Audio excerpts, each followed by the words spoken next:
Module 5 દેવું અને કર્જને સમજવું. ચાલો એક સાચી વાતથી શરૂઆત કરીએ. આજના સમયમાં કદાચ કોઈ એવો પરિવાર નહીં હોય જેને ક્યારેય કર્જ અથવા લોનનું નામ ન સાંભળ્યું હોય. ક્યારેક ઘર બનાવવા માટે, ક્યારેક બાળકોના શિક્ષણ માટે, ક્યારેક સારવાર માટે, તો ક્યારેક દુકાન કે ખેતીના કામ માટે. જીવનમાં એવા પ્રસંગો જરૂર આવે છે જ્યારે પોતાની બચત પૂરતી નથી હોતી અને ત્યારે આપણે કહીએ છીએ, ચાલો લોન લઈ લઈએ. પણ અહીંથી જ બે રસ્તા શરૂ થાય છે. એક રસ્તો જે આપણને આગળ વધારે છે અને બીજો રસ્તો જે આપણને કર્જના ભારમાં ફસાવી દે છે. ફરક માત્ર એક જ છે, સમજદારીના. આ મોડ્યુલમાં અમે તમને ડરાવવા નથી આવ્યા અને ન તો એવું કહેવા કે લોન ક્યારેય લેવી જ નહીં. અમે ફક્ત એટલું જ ઈચ્છીએ છીએ કે જ્યારે પણ તમે લોન લો, વિચારીને, સમજદારીથી લો, જેથી કર્જ તમારી મદદ કરે, તમારી મુશ્કેલી ન બને. તો આવો આજે સરળ ભાષામાં સમજીએ દેવું અને કર્જને. સૌ પ્રથમ સમજીએ આખરે દેવું શું હોય છે. આ મોડ્યુલના અંત સુધીમાં તમે માત્ર કર્જ વિશે જાણશો નહીં, પરંતુ સમજદારીથી નિર્ણય લેતા પણ શીખશો. સૌ પ્રથમ આપણે વાત કરીશું ક્યારે ઉધાર લેવા યોગ્ય હોય છે અને ક્યારે ઉધારી મુશ્કેલી બની જાય છે. કયો કર્જ તમારી આવક વધારે છે અને કયો કર્જ તમને ભારમાં મૂકી દે છે. આ ફરક તમે સ્પષ્ટ રીતે સમજી શકશો. પછી આપણે શીખીશું કર્જ ક્યાંથી લેવું સુરક્ષિત હોય છે. બેંક, સ્વસહાય જૂથ અને વિશ્વસનીય સંસ્થાઓને જોખમી મહાજનોથી કેવી રીતે અલગ ઓળખવા, આ પણ તમે જાણશો. આ પછી આપણે વાત કરીશું કર્જને કેવી રીતે સંભાળવું, સમયસર હપ્તા ચૂકવવા, કર્જના જાળમાં ફસવાથી બચવું અને પોતાની ક્રેડિટ વિશ્વસનીયતા મજબૂત બનાવવી. આ બધું તમે સરળ રીતે શીખશો. અને સૌથી મહત્વની વાત, તમારા અધિકારોને સમજવું. જો ક્યારેય ઉધાર આપનાર ખોટું દબાણ બનાવે અથવા પરત ચૂકવણીમાં મુશ્કેલી આવે તો પોતાને સુરક્ષિત કેવી રીતે રાખવું, આ પણ આ મોડ્યુલનો મહત્વનો ભાગ છે. તો ચાલો હવે શરૂઆત કરીએ સૌથી મૂળભૂત પ્રશ્નથી. આખરે શું હોય છે. હવે એક બહુ જ મહત્વની વાત સમજીએ. દરેક કર્જ ખરાબ નથી હોતું, પરંતુ દરેક કર્જ સારું પણ નથી હોતું. સારું કર્જ, સારું દેવું એ હોય છે જે તમારી આવક વધારવામાં મદદ કરે. જેમ કે જો તમે સિલાઈ મશીન લો, દુકાન શરૂ કરો, ખેતીના સાધનો ખરીદો અથવા કોઈ નવું કૌશલ્ય શીખો જેથી આગળ જઈને કમાણી વધી શકે. આવું કર્જ સામાન્ય રીતે બેંક અથવા સ્વસહાય જૂથમાંથી ઓછા વ્યાજે મળે છે અને તેને સહેલાઈથી પરત ચૂકવી શકાય છે. ખરાબ કર્જ, ખરાબ દેવું એ હોય છે જે ફક્ત ખર્ચ વધારે છે પરંતુ આવક વધારતું નથી. જેમ કે મોંઘા દાગીના, ફાલતુ શોખ, પાર્ટી અથવા દેખાદેખીનો ખર્ચ. આવા કર્જમાં રૂપિયા તો જાય છે પરંતુ પાછા આવવાનો કોઈ રસ્તો હોતો નથી. અને સૌથી જોખમી કર્જ હોય છે મહાજન પાસેથી લેવાયેલો કર્જ.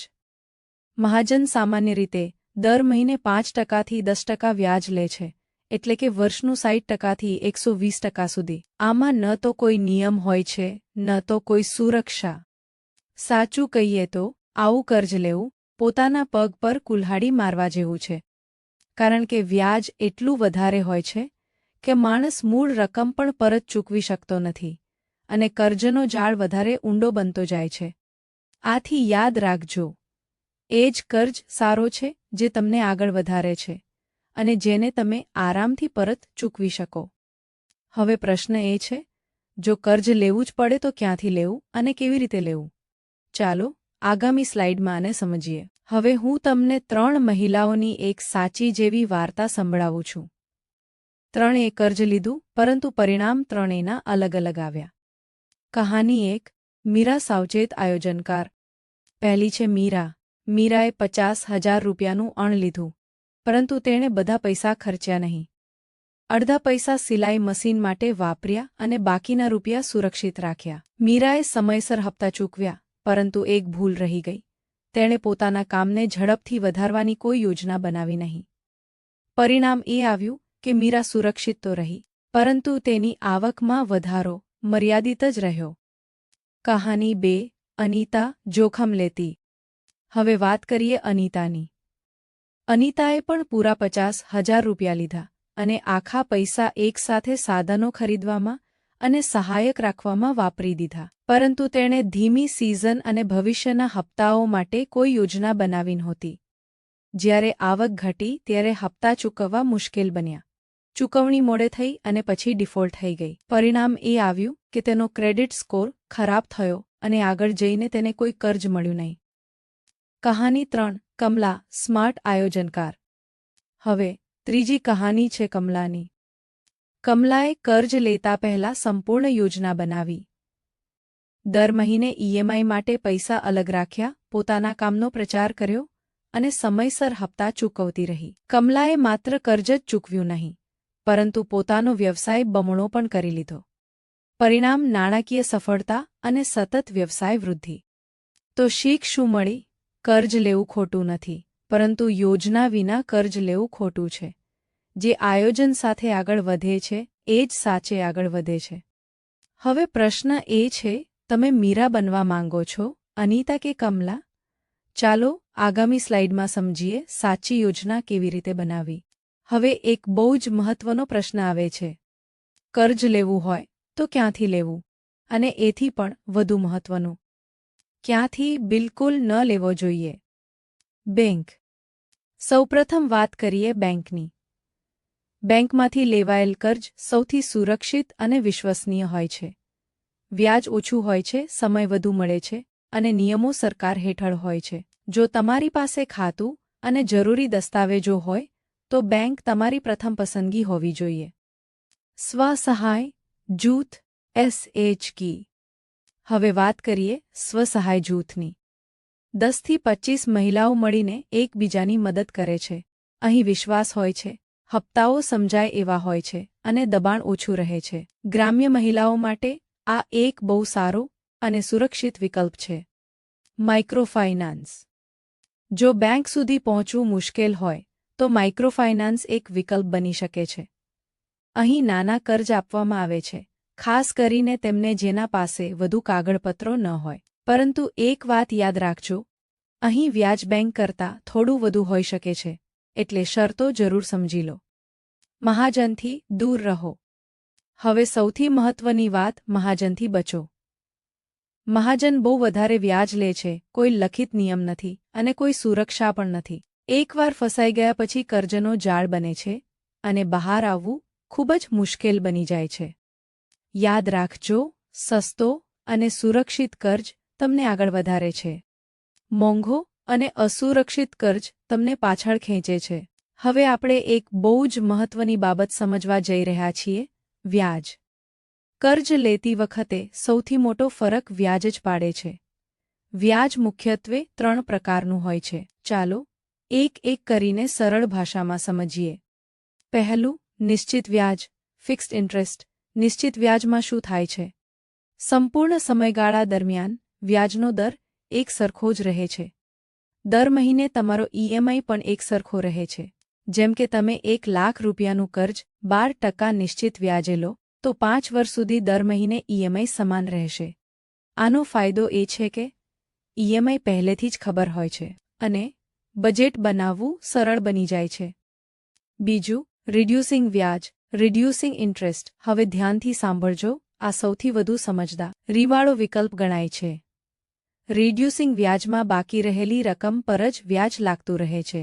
જેમ જેમ તમે ઈએમઆઈ ચૂકવતા જાઓ, કર્જની રકમ ઘટે છે અને વ્યાજ પણ ધીમે ધીમે ઘટતું જાય છે. શરૂઆતમાં ઈએમઆઈ થોડો વધારે લાગી શકે છે, પરંતુ છેલ્લા મહિનાઓમાં ઈએમઆઈ ઓછો થઈ જાય છે. લાંબા ગાળામાં કુલ વ્યાજ ઓછું ચૂકવવું પડે છે, એટલે આ વિકલ્પ સૌથી સસ્તો પડી શકે છે. ત્રીજું, ફ્લોટિંગ વ્યાજ, ફ્લોટિંગ ઇન્ટરેસ્ટ. હવે ત્રીજું છે ફ્લોટિંગ વ્યાજ. આ બજારની સ્થિતિ પર આધાર રાખે છે. જો વ્યાજ દર વધે તો તમારી ઈએમઆઈ વધી શકે છે. જો વ્યાજ દર ઘટે તો ઈએમઆઈ ઓછી થઈ શકે છે.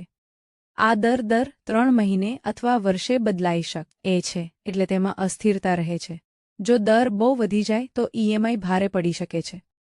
તો યાદ રાખજો, સૌથી સુરક્ષિત નિશ્ચિત વ્યાજ, લાંબા ગાળામાં સૌથી સસ્તું રિડ્યુસિંગ વ્યાજ, સૌથી જોખમી ફ્લોટિંગ વ્યાજ.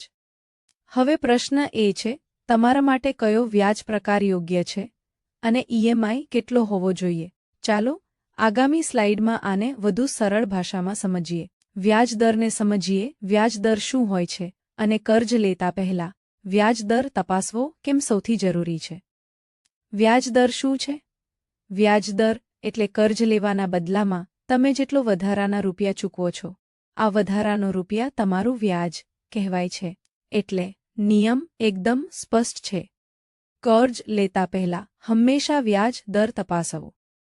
હવે પહેલું ઉદાહરણ જુઓ. 10,000 રૂપિયાનું કર્જ 12% વાર્ષિક વ્યાજ દરે. એનો અર્થ 1 વર્ષમાં વ્યાજ થશે 10,000 ના 12% બરાબર 1,200 રૂપિયા. તો 1 વર્ષ પછી કુલ પરત ચૂકવણી રકમ થશે 10,000 મૂળધન વત્તા 1,200 વ્યાજ બરાબર 11,200 રૂપિયા. અર્થાત ઓછું વ્યાજ હોય તો કર્જ સસ્તું પડે છે અને તેને સંભાળવું સરળ બને છે. ઉદાહરણ 2. મહાજન ઊંચા જોખમનું વ્યાજ. જમણી બાજુ 10,000 રૂપિયાનું કર્જ 5% માસિક વ્યાજ દરે. પૈસા સાંભળવામાં આ નાનું લાગે છે, પરંતુ દર મહિને 5% એટલે વર્ષભરમાં કુલ વ્યાજ ખૂબ જ વધારે થઈ જાય છે. આ સ્લાઇડ મુજબ 1 વર્ષ પછી કુલ પરત ચૂકવણી રકમ બને છે 16,000 રૂપિયા. અર્થાત માત્ર 10,000 લીધા અને 1 વર્ષમાં 6,000 રૂપિયા વધારાના ચૂકવવા પડે. આથી આ કર્જ ખૂબ જ મોંઘું અને જોખમી સાબિત થાય છે. હવે તુલના કરીએ અલગ અલગ સ્ત્રોતોમાં. વ્યાજ ટેબલ તરફ જુઓ. હવે નીચે આપેલા ટેબલમાં વિવિધ સ્ત્રોતોની તુલના જુઓ. બેંક દર 10 થી 15%. પ્રકાર નિશ્ચિત, ઘટતું, પારદર્શિતા સંપૂર્ણ. આથી બેંક સૌથી સુરક્ષિત વિકલ્પ ગણાય છે. સ્વસહાય જૂથ એસએચજી દર 12 થી 18%. પ્રકાર નિશ્ચિત, પારદર્શિતા સંપૂર્ણ. જૂથ દ્વારા લેવાયેલો કર્જ ઘણી વખત સરળ અને વિશ્વસનીય બને છે. માઇક્રોફાઇનાન્સ દર 18 થી 24%. પ્રકાર નિશ્ચિત, પારદર્શિતા આંશિક. આ વિકલ્પ ઉપયોગી બની શકે છે, પરંતુ શરતો અને ફી જરૂર તપાસવી. મહાજન દર 60 થી 120%. પ્રકાર નિશ્ચિત, પરંતુ છુપાયેલી શરતો હોઈ શકે છે, પારદર્શિતા નથી. આ જ કારણ છે કે મહાજનનો કર્જ સૌથી વધારે નુકસાનકારક બને છે. આ સ્લાઇડનો સૌથી મોટો સંદેશ એક જ રકમનો કર્જ, માત્ર વ્યાજ દર બદલાતા ક્યારેક બહુ સસ્તો અને ક્યારેક બહુ મોંઘો બની શકે છે. કર્જ લેતા પહેલા હંમેશા આ 3 પ્રશ્ન પૂછજો. 1. વ્યાજ દર કેટલો છે, વાર્ષિક કે માસિક? 2. 1 વર્ષમાં અથવા સંપૂર્ણ સમયગાળામાં કુલ કેટલું પરત ચૂકવવું પડશે? 3. કોઈ છુપાયેલી ફી અથવા શરતો તો નથી ને? યાદ રાખજો, ઓછું વ્યાજ બરાબર ઓછો ભાર અને મહાજનનું કર્જ બરાબર વધારે જોખમ. હવે આપણે એક બહુ જ મહત્વની બાબત સમજવા જઈ રહ્યા છીએ. કર્જ લેતા પહેલાની સાવચેતી. ઘણી વખત લોકો ઉતાવળમાં કર્જ લઈ લે છે અને પછી પસ્તાય છે. આથી યાદ રાખજો, સમજ્યા વિના લેવાયેલ કર્જ મુશ્કેલી બની જાય છે. વ્યાજ ગણવાની સરળ રીત. સૌપ્રથમ સમજીએ કે વ્યાજ કેવી રીતે ગણવામાં આવે છે. બહુ સરળ સૂત્ર છે. કુલ વ્યાજ બરાબર મૂળ રકમ ગુણ્યા વ્યાજ દર ગુણ્યા સમય. ઉદાહરણથી સમજીએ. માનો કે તમે 50,000 રૂપિયાનું કર્જ લીધું. વ્યાજ દર 12% વાર્ષિક છે અને સમય 3 વર્ષ છે. તો કુલ વ્યાજ થશે કેટલું થશે? એટલે 50,000 મૂળધન ગુણ્યા 12% ગુણ્યા 3 વર્ષ બરાબર 18,000 રૂપિયા. અર્થાત તમારે કુલ પરત ચૂકવવા પડશે 50,000 મૂળધન વત્તા 18,000 વ્યાજ બરાબર 68,000 રૂપિયા. આથી હંમેશા આ પ્રશ્ન જરૂર પૂછજો, મેં જેટલું લીધું છે, અંતે મને કેટલા પરત ચૂકવવા પડશે? હવે કેટલીક બહુ જ જરૂરી સાવચેતીઓ અને બાબતો ધ્યાનમાં રાખજો. 1. વ્યાજ દર જાણ્યા વિના ક્યારેય કર્જ ન લો. 2. વ્યાજ દર લેખિતમાં માંગજો, માત્ર મોઢાની વાતોના ભરોસે ન રહો. 3. આ પણ સ્પષ્ટ રીતે પૂછજો, કુલ કેટલા પરત ચૂકવવા પડશે. 4. પ્રોસેસિંગ ફી, ડોક્યુમેન્ટેશન ચાર્જ જેવા છુપાયેલા ખર્ચ વિશે પણ જરૂર પૂછજો. 5. જો શક્ય હોય તો બીજા વિકલ્પો સાથે તુલના જરૂર કરો. સરળ સંદેશ યાદ રાખજો. સસ્તો કર્જ એ જ હોય છે જે સમજદારીથી લેવાય. પ્રશ્ન પૂછવો તમારો અધિકાર છે અને સમજ્યા પછી કર્જ લેવો તમારી સુરક્ષા છે. અત્યાર સુધી આપણે સમજી લીધું છે કે કર્જ ક્યારે લેવો, ક્યાંથી લેવો અને વ્યાજ કેવી રીતે તપાસવું. હવે સૌથી મહત્વનો પ્રશ્ન છે, કર્જ લીધા પછી તેને સાચી રીતે કેવી રીતે મેનેજ કરવો? તમારો ઈએમઆઈ ટ્રેક કરો. કર્જ યોગ્ય રીતે મેનેજ કરવો હોય તો સૌપ્રથમ ઈએમઆઈ પર ધ્યાન આપવું ખૂબ જ જરૂરી છે. તમારી ઈએમઆઈ કઈ તારીખે કપાય છે? આ તારીખ તમને સ્પષ્ટ રીતે ખબર હોવી જોઈએ. કપાત પહેલાં ખાતામાં પૂરતા રૂપિયા છે કે નહીં તે ખાતરી કરો. કેવી રીતે કરશો? દર મહિને ઈએમઆઈની તારીખ તમારા મોબાઈલમાં નોંધ કરી લો. કપાતથી 3 થી 4 દિવસ પહેલાં ખાતામાં રૂપિયા જમા કરી દો. અને જો શક્ય હોય તો બેંકના એસએમએસ એલર્ટ જરૂર ચાલુ રાખો. આથી ઈએમઆઈ ચૂકી જવાની શક્યતા ખૂબ ઓછી રહે છે. કર્જના દસ્તાવેજોની તપાસ કરો. બીજી ખૂબ જ મહત્વની બાબત છે તમારા કર્જના કાગળો. ઘણા લોકો કાગળો વાંચ્યા વિના હસ્તાક્ષર કરી દે છે અને પછી મુશ્કેલીમાં પડે છે. આથી યાદ રાખજો, બધી શરતો ધ્યાનથી વાંચો. વ્યાજ દર, વધારાના ચાર્જ અને નિયમો સારી રીતે સમજો.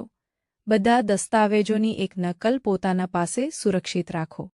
તમારા પાસે આ દસ્તાવેજો જરૂર હોવા જોઈએ: કર્જનો કરારપત્ર, લોન એગ્રીમેન્ટ, વ્યાજ દર અને શરતોની વિગતો, ઈએમઆઈનું સંપૂર્ણ શેડ્યુલ અને બાકી રહેલી રકમ અર્થાત બાકી વિગતો. યાદ રાખજો, સમયસર ઈએમઆઈ અને યોગ્ય દસ્તાવેજો તમને કર્જના તણાવથી બચાવે છે. શિસ્તથી પરત ચૂકવાયેલો કર્જ તમારી વિશ્વસનીયતા વધારે છે અને તમારા ભવિષ્યને સુરક્ષિત બનાવે છે. હવે એક વાત બહુ સ્પષ્ટ રીતે સમજી લો: કર્જ લેવું જેટલું જરૂરી છે એટલું જ નહીં, તેને યોગ્ય રીતે સંભાળવું એથી પણ વધુ જરૂરી છે. આપાતકાલીન નિધિ બનાવો. જીવનમાં ક્યારેય પણ અચાનક ખર્ચ આવી શકે છે. બીમારી, કામ અચાનક બંધ થવું અથવા ઘરના કોઈ મોટા ખર્ચ. એવા સમયમાં જો તમારા પાસે થોડી બેકઅપ રકમ હોય તો તમને ફરીથી કર્જ લેવાની જરૂર પડતી નથી. આથી પ્રયત્ન કરો, દર મહિને થોડી થોડી રકમ અલગ રાખવાની આદત પાડો. જો તમારો ઈએમઆઈ 2000 રૂપિયા હોય તો ઓછામાં ઓછા 200 થી 400 રૂપિયા દર મહિને બચાવવાનો પ્રયાસ કરો. લક્ષ્ય રાખો કે 3 થી 6 મહિનાની ઈએમઆઈ જેટલી રકમ એકત્ર થઈ જાય. આ જ તમારી આપાતકાલીન ઢાલ બને છે. હંમેશા સમયસર ચૂકવણી કરો. હવે બીજી બહુ જ મહત્વની વાત: ઈએમઆઈ હંમેશા સમયસર ચૂકવો. મોડું ચૂકવવાથી માત્ર દંડ જ લાગતો નથી, પરંતુ વ્યાજ પણ વધી જાય છે. અને સૌથી મોટું નુકસાન શું થાય છે? તમારો ક્રેડિટ સ્કોર ખરાબ થઈ જાય છે. સમયસર ચૂકવણીના ફાયદા: જો તમે સમયસર ચૂકવણી કરો, દંડથી બચો છો, તમારો ક્રેડિટ સ્કોર સારો બને છે, ભવિષ્યમાં તમને સરળતાથી કર્જ મળે છે અને બેંક સાથે તમારો સંબંધ પણ સારો રહે છે. આપાતકાલીન બચતને સમય સાથે વધારતા જાઓ. સમયસર ઈએમઆઈ ચૂકવતા રહો તો કર્જનો તણાવ સ્વયં ઓછો થતો જાય છે. જે વ્યક્તિ કર્જને શિસ્તથી સંભાળે છે એ જ આગળ જઈને આર્થિક રીતે મજબૂત બને છે. હવે જરા ધ્યાનથી આ કોષ્ટક જુઓ. આ ફક્ત આંકડા નથી, આ 2 અલગ અલગ જીવનકથાઓ છે. પરિસ્થિતિ 1: સમયસર ચૂકવણી. માનીએ કે તમારી ઈએમઆઈ 2000 રૂપિયા છે અને તમે દર મહિને સમયસર ચૂકવણી કરો છો. તો શું થાય છે? ઈએમઆઈ એ જ રહે છે, 2000 રૂપિયા. કોઈ દંડ નથી, કોઈ તણાવ નથી. તમારો ક્રેડિટ સ્કોર 750 થી ઉપર રહે છે. એટલે બેંકની નજરે તમે વિશ્વસનીય ગ્રાહક છો.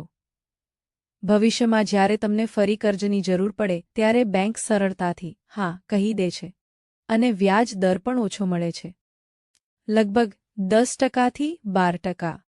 પરિસ્થિતિ 2: મોડી ચૂકવણી. હવે બીજી બાજુ જુઓ. એ જ ઈએમઆઈ 2000 રૂપિયા છે, પરંતુ ચૂકવણી મોડે થઈ. હવે ઈએમઆઈ માત્ર 2000 નથી રહી, 200 રૂપિયાનો દંડ જોડાઈ ગયો. ધીમે ધીમે તમારો ક્રેડિટ સ્કોર 500 થી નીચે ઉતરી જાય છે. જ્યારે તમે ફરી કર્જ લેવા જાઓ તો ના કહી દેવામાં આવે છે અથવા બહુ મોંઘું કર્જ મળે છે. જ્યાં પહેલાં 10 થી 12% વ્યાજ હતું, હવે ત્યાં 18% થી 24% વ્યાજ ચૂકવવું પડે છે. સીધો અને સચોટ સંદેશ: મોડી ચૂકવણી માત્ર એ મહિના સુધીની સમસ્યા નથી, એ તમારા આખા ભવિષ્યની કિંમત વધારી દે છે. ઈએમઆઈ ચૂકવવામાં ચૂક કેટલાક વર્ષોની આર્થિક મુશ્કેલીનું કારણ બની શકે છે. અંતિમ વાત: સમયસર ચૂકવણી બરાબર સસ્તું કર્જ વત્તા સારો ક્રેડિટ સ્કોર બરાબર આર્થિક સ્વતંત્રતા. કર્જ લીધો છે તો તેને તમારી સૌથી પહેલી પ્રાથમિકતા બનાવો. જ્યારે બાળક સ્કૂલમાં ભણે છે ત્યારે તેનું રિપોર્ટ કાર્ડ કેમ હોય છે, એટલે ખબર પડે તે અભ્યાસમાં કેવું પ્રદર્શન કરી રહ્યું છે. એ જ રીતે ક્રેડિટ સ્કોર તમારું નાણાકીય રિપોર્ટ કાર્ડ છે. ક્રેડિટ સ્કોર શું છે?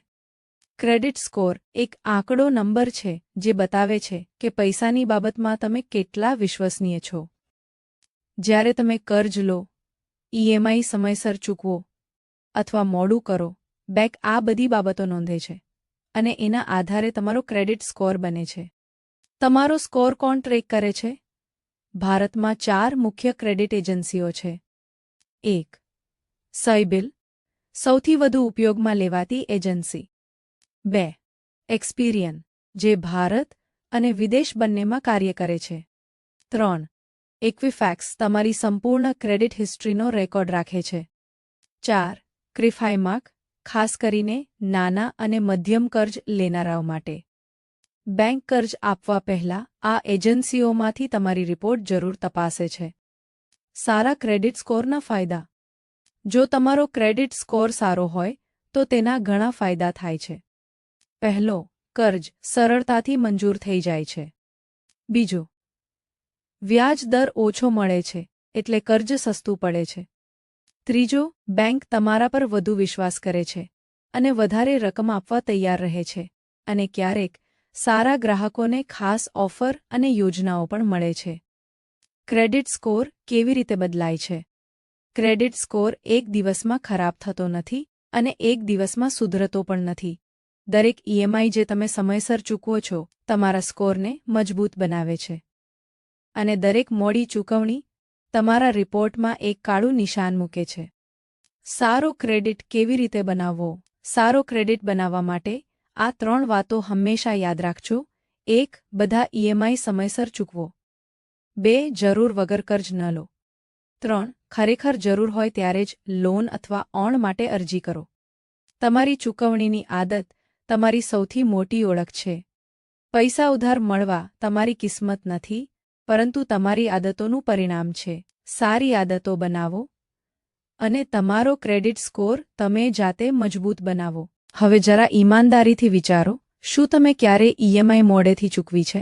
અથવા એવું વિચાર્યું છે 1 મહિનો નહીં ચૂકવી તો શું જ ફરક પડશે? અહીંથી જ ક્રેડિટ સ્કોર ઘટવાનું શરૂ થાય છે. સૌથી મોટી ભૂલ ઈએમઆઈ ભૂલી જવો. ઈએમઆઈ ભૂલી જવો ક્રેડિટ સ્કોર બગાડવાની સૌથી મોટી ભૂલ છે.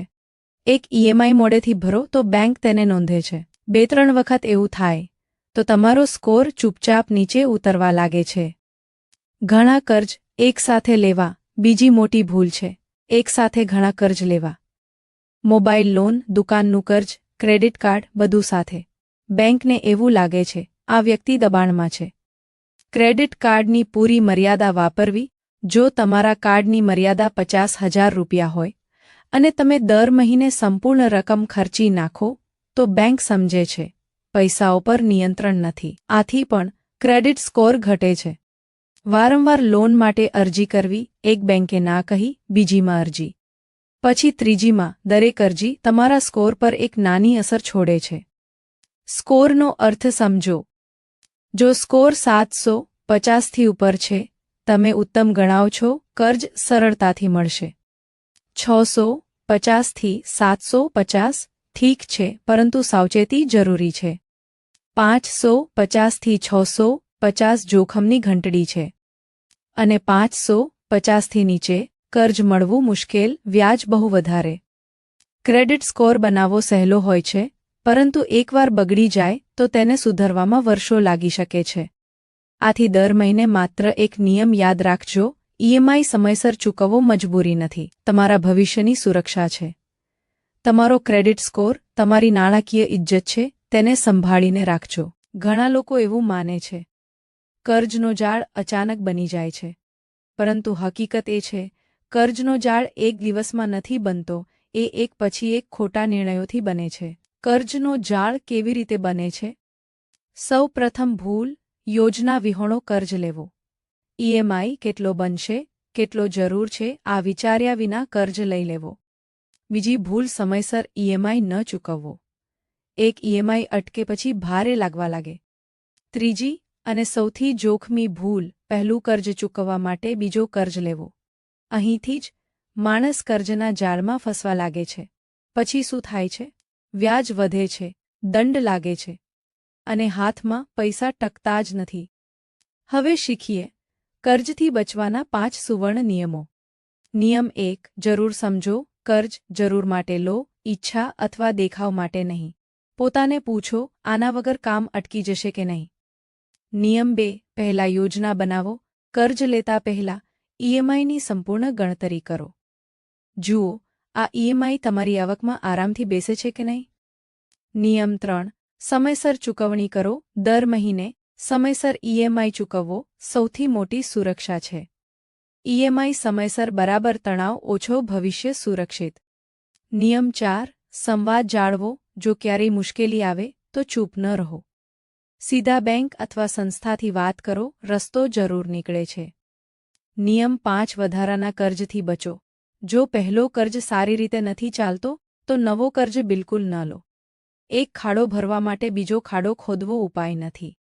અંતમાં એટલું કહીશ, કર્જનો જાળ એક દિવસમાં નથી બનતો, પરંતુ સમજદારીથી એમાંથી બચી શકાય છે. સાચો કર્જ, સાચી યોજના અને સમયસર ચૂકવણી આજ તમને કર્જના જાળમાંથી બહાર કાઢી આર્થિક સ્વતંત્રતા તરફ લઈ જાય છે. હવે થોડી ક્ષણ માટે થોભીને વિચારો, આજે આ મોડ્યુલમાંથી તમે તમારા જીવન વિશે શું શીખ્યા? આજની શીખ, સૌથી પહેલી શીખ, જરૂર અને ઈચ્છા વચ્ચેનો ફરક સમજવો. દરેક વસ્તુ માટે કર્જ લેવો સમજદારી નથી. બીજી શીખ, સારા કર્જ અને ખરાબ કર્જને ઓળખવું. જે કર્જ આવક વધારે છે તે મદદરૂપ છે, અને જે કર્જ ભાર વધારે એથી દૂર રહેવું જરૂરી છે. ત્રીજી શીખ, ઈએમઆઈ, વ્યાજ અને સમયસર ચૂકવણીનું મહત્વ.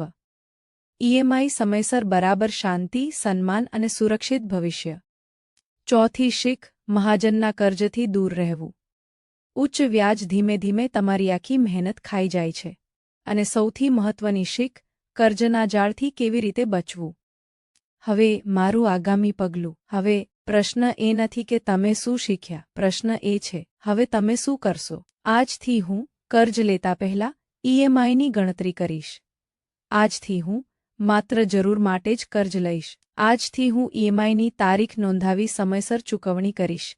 જો ક્યારેય મુશ્કેલી આવે તો હું ચૂપ નહીં રહું, સીધા બેંક સાથે વાત કરીશ. અને નવો કર્જ લેતા પહેલા જૂનો કર્જ પૂરો કરીશ. આજે લીધેલું નાનું પણ સાચું પગલું તમને મોટા કર્જથી બચાવી શકે છે.